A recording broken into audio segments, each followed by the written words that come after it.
जय महाकाल। आद्यकाली शक्ति साधना केंद्र में आपका स्वागत है।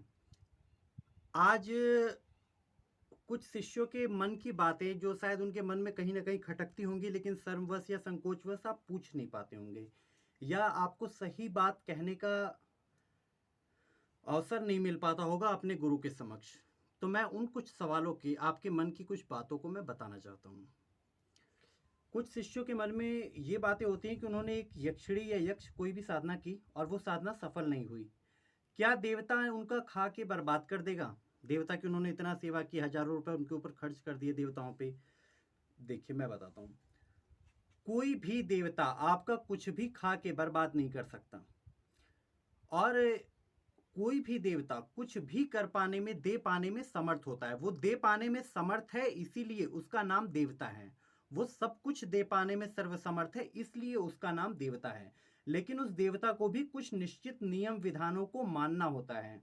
अपने मन से बेवजह वो कुछ भी कैसे भी नहीं कर सकता, क्योंकि उस प्रकृति को संचालित करने के लिए उन देवताओं के ऊपर भी परमात्मा ने एक नियंत्रण स्थापित किया हुआ है।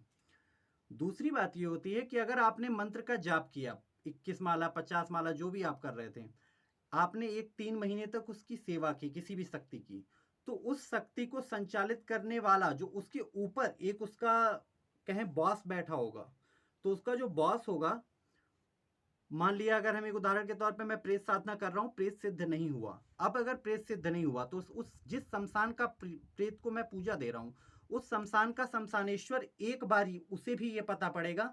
अगर मैं रोज शमशान में जाता हूँ तो उस शमशानेश्वर को पता पड़ेगा और वो खुद पूछेगा उस प्रेत से कि जब वो तुझे इतने दिन से बुला रहा है, पूजा कर रहा है, भोग दे रहा है, तेरे साथ साथ मेरी भी दे रहा है, तो फिर सबकी नाक क्यों कटवा रहा है, तू जा क्यों नहीं रहा? अगर वो तुम्हें सही स्थिति में पाएगा तो। अब क्या होता है कि आप चले जाइए, अब वो देवता उसे भेजेगा। अगर आप कहते हैं कि गुरुजी कौन लड़ेगा हमारे हक के लिए, मान लीजिए आपको तो हम दिल्ली में ही मेरे साथ क्या हो रहा है पता नहीं पड़ रहा, तो आपको कैसे पता पड़ेगा कि मेरा हक किसने छीना है, किसने नहीं दिया? मैं एक बात बताता हूं आपको। एक पल को मान लीजिए कि आपका गुरु कोई भी है, चाहे मैं ही हूं, ठीक?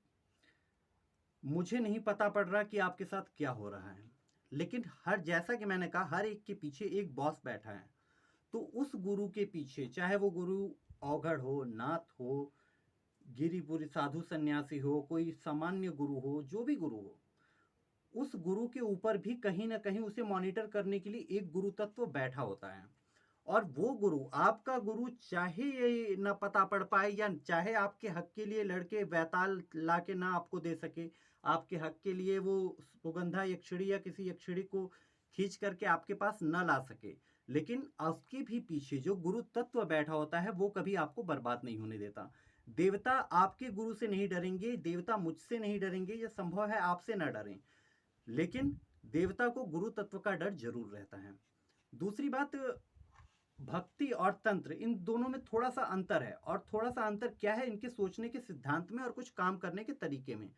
भक्ति में हम कभी किस बात की अपेक्षा नहीं करते कि हम अपने देवता के लिए क्या कर रहे हैं, क्या दे रहे हैं, या हमारे देवता ने हमें क्या दिया।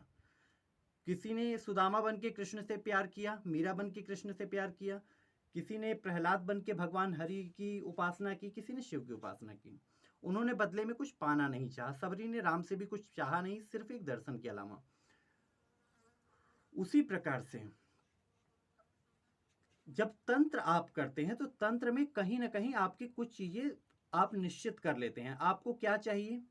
उदाहरण के लिए कर्ज मुक्ति। तो कर्ज मुक्ति के लिए आपने किया एक साधना उच्छिष्ट चांडालिनी की या उच्छिष्ट गणपति की। अब आप इस साधना को अगर करते हैं तो इस साधना को बनाने वाला मंत्र का ऋषि, मंत्र का देवता उच्छिष्ट गणपति की साधना है, यानी उच्छिष्ट गणेश। दूसरा मंत्र का ऋषि, तीसरा मंत्र का गुरु जिसने आपको मंत्र दिया। अगर आपको मंत्र किसी ने नहीं दिया, मैं कह रहा हूं किताब से मिला आपको, या यूट्यूब से मिला, या फेसबुक इत्यादि से मिला, तो भी ये मंत्र कहीं ना कहीं किसी ऋषि के द्वारा रचा हुआ तो होगा। साबर मंत्र बना है तो किसी न किसी अखाड़े में तो ये मंत्र होगा।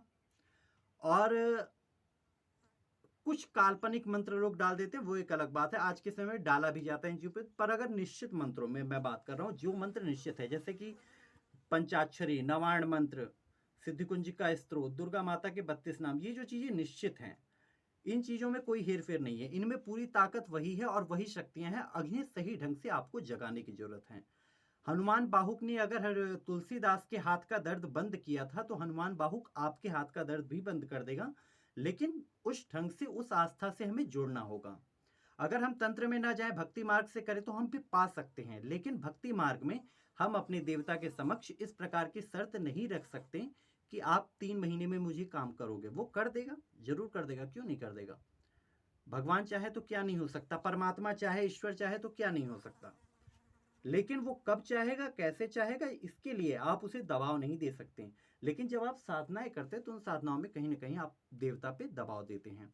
तो जो मंत्र का देवता खाने वाला, जो उसका हवन ले रहा है, जो उस मंत्र का जाप ले रहा है, वहाँ के लोकपाल, क्षेत्रपाल, कुल देवता को भी आप अपने पूजन देते हो। किसी भी पूजन को शुरू करने से पहले अपने कुल देवता का नाम लेते हो, पितरों का नाम लेते हो। तो ये जो इतने लोगों को आप दे रहे हो पूजन, ये किस लिए दे रहे हो? अगर कोई आपके हक के लिए नहीं बोलेगा, आपके पितृ बोलेंगे, आपका कुल देवता बोलेगा कि जब मेरे मेरे कुल के एक आदमी ने तुम्हारे लिए इतना जाप किया, तो तुमने इसका काम ऐसे क्यों नहीं किया? लेकिन वो कब बोलेगा? जब आपके लिए लड़ने वाला कोई एक सही होगा। और कोई भी नहीं होगा तो परमात्मा सब देख रहा है, और गुरु तत्व से ही सब कुछ संचालित हो रहा है, तो गुरु तत्व आपको जरूर तो फल देगा। लेकिन अगर आप सही मायने में सही ढंग पे रहेंगे तो आशा करता हूं इसे आप समझेंगे और आपके पूरी ऊर्जा के साथ, पूरी शक्ति के साथ साधना में उतरिए, आप लाभान्वित होंगे। जय महाकाल।